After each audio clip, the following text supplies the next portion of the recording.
विद्यार्थी मित्रों, आज हम कक्षा 7 विषय हिंदी पाठ 2 हम भी बने महान पाठ के बारे में पढ़ेंगे। लेकिन उससे पहले मैं आपको पाठ में किसके बारे में बताया गया है उसकी जानकारी दूंगी।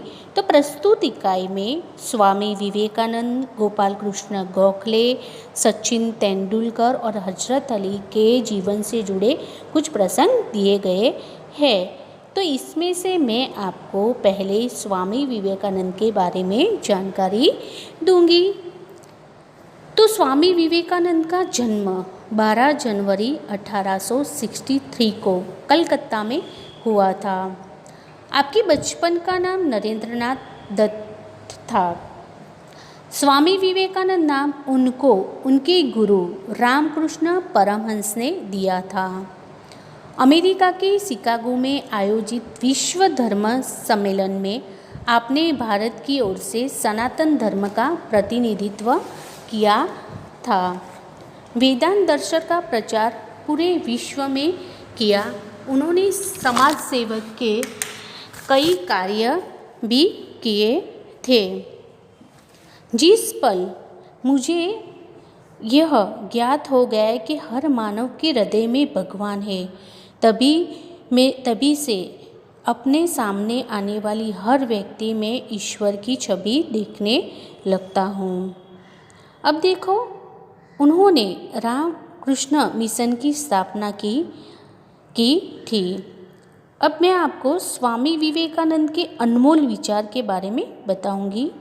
तो उन्होंने कहा है कि उठो, जागो और तब तक मत रुको जब तक लक्ष्य प्राप्ति न हो जाए। खुद को कमज़ोर समझना सबसे बड़ा पाप है। कोई आध्यात्मिक नहीं बना सकता। तुमको सब कुछ खुद अंदर से सीखना है। आत्मा से अच्छा कोई शिक्षक नहीं है। सत्य को 1000 तरीकों से बताया जा सकता है, फिर भी हर एक सत्य ही होगा। विश्व एक विशाल व्यायामशाला है जहाँ हम खुद को मजबूत बनाने के लिए आते हैं। शक्ति जीवन है, निर्बलता मृत्यु है, विस्तार जीवन है, प्रेम जीवन है और द्वेष है तो वह क्या है? मृत्यु है। विवेकानंद की जिंदगी पर लिखी गई स्वामी विवेकानंद की किताब के मुताबिक उनकी मौत मस्तिष्क की नस फटने के कारण हुई थी। विवेकानंद जी की मृत्यु के साथ ही उनकी वह भविष्यवाणी सत्य साबित हुई थी जिसमें उन्होंने कहा था कि वह 40 साल की ज़्यादा की उम्र तक नहीं जिएंगे।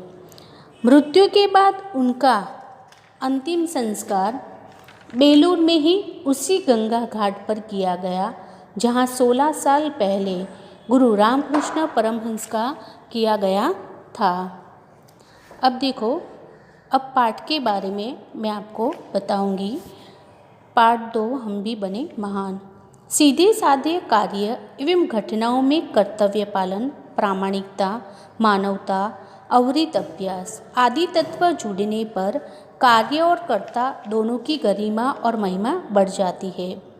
प्रस्तुत इकाई में स्वामी विवेकानंद, गोपाल कृष्ण गोखले, सचिन तेंदुलकर और हजरत अली के जीवन से जुड़े कुछ प्रसंग दिए गए हैं जिनमें उनकी महानता के आधार रूप कुछ गुण द्रष्टव्य होते हैं।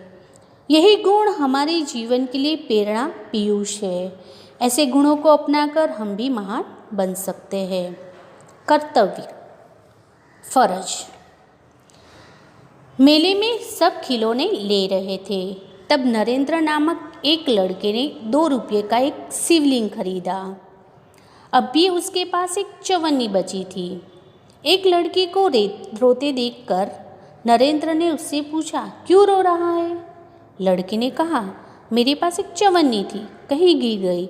अब मेरी माँ मुझे बहुत ही पीटेगी माने मारेगी। अब देखो बच्चों, चवन्नी, तो अब ये आपको समझ में नहीं आएगा। चवन्नी माने चारानी, जो आपके समय में वे अभी मिलती भी नहीं है और दिखाई भी नहीं देती है।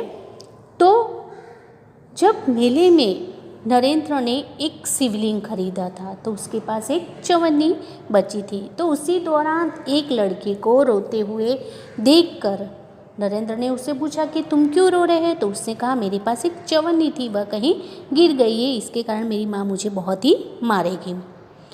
कोई बात नहीं, ये लो चवन्नी। नरेंद्र उसको अपनी चवन्नी दे देता है।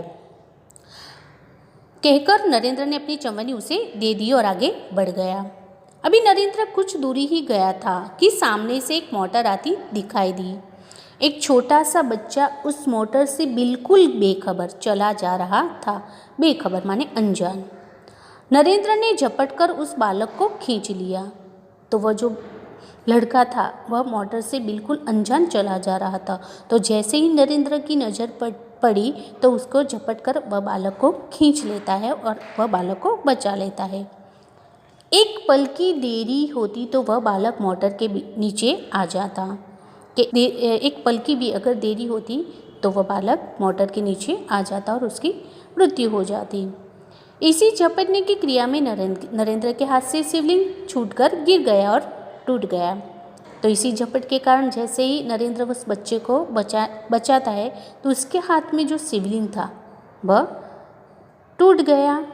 इस दौरान इकट्ठे हुए लोगों में से किसने कहा, बेचारा का नुकसान हो गया है, कितने चाव से खरीदा था शिवलिंग। इकट्ठे माने भीड़ मौजूद। इसमें से किसी ने कहा कि कितने चाव से खरीदा था शिवलिंग। चाव माने कितने प्रेम से खरीदा होगा शिवलिंग। यह सुनते ही नरेंद्र ने कहा इससे क्या है, इस बालक की जान बचाना मेरा पहला कर्तव्य है। तो नरेंद्र क्या जवाब देता है, इसमें क्या है, मेरा पहला कर्तव्य, मेरी फर्ज क्या है कि इस बालक की जान बचाना है। वस्तु से भी व्यक्ति का जीवन ज़्यादा महत्वपूर्ण है। मानवता सबसे ऊपर है। बचपन से ही ऐसे ख्याल रखने वाले नरेंद्र आगे चलकर स्वामी विवेकानंद के नाम से प्रसिद्ध हुए। तो ये था स्वामी विवेकानंद जी का परिचय। अब हम दूसरे नियम के बारे में पढ़े कि इसमें नियम सबके लिए है। नियम मानो रूल्स। तो नियम जो होते हैं वह सबके लिए एक ही समान होने चाहिए। सबके अलग अलग नियम नहीं होते हैं, इसके बारे में यहाँ पर बताया गया है।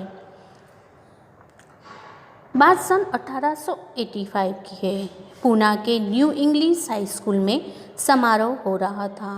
प्रमुख द्वार पर एक स्वयंसेवक नियुक्त था। प्रमुख द्वार माने जो मेन द्वार होता है, वहाँ पर एक स्वयंसेवक खड़ा था जिसे वह कर्तव्य भार दिया गया था कि आने वाले अतिथियों के निमंत्रण पत्र देखकर उन्हें सभा स्थल पर यथास्थान बिठा दे। निमंत्रण पत्र इनविटेशन बराबर। तो उसमें उसको कहा गया था कि वह निमंत्रण पत्र देखकर ही जो भी व्यक्ति है पर उसका जो भी यथास्थान है वहाँ पर बिठा दे। उस समारोह के मुख्य अतिथि थे मुख्य न्यायाधीश महादेव गोविंद रानड़े थे। जैसे ही वह विद्यालय के द्वार पर पहुँचे वैसे ही स्वयंसेवक ने उन्हें अंदर जाने से शालीनतापूर्वक रोक दिया और निमंत्रण पत्र की मांग की। तो उस समारोह के मुख्य अतिथि कौन थे? महादेव गोविंद रानड़े थे। तो जैसे ही वह विद्यालय के द्वार पर पहुँचे वैसे ही स्वयंसेवक ने उन्हें शालीनतापूर्वक शांति से रोक दिया और उनके पास निमंत्रण पत्र मांगने लगे।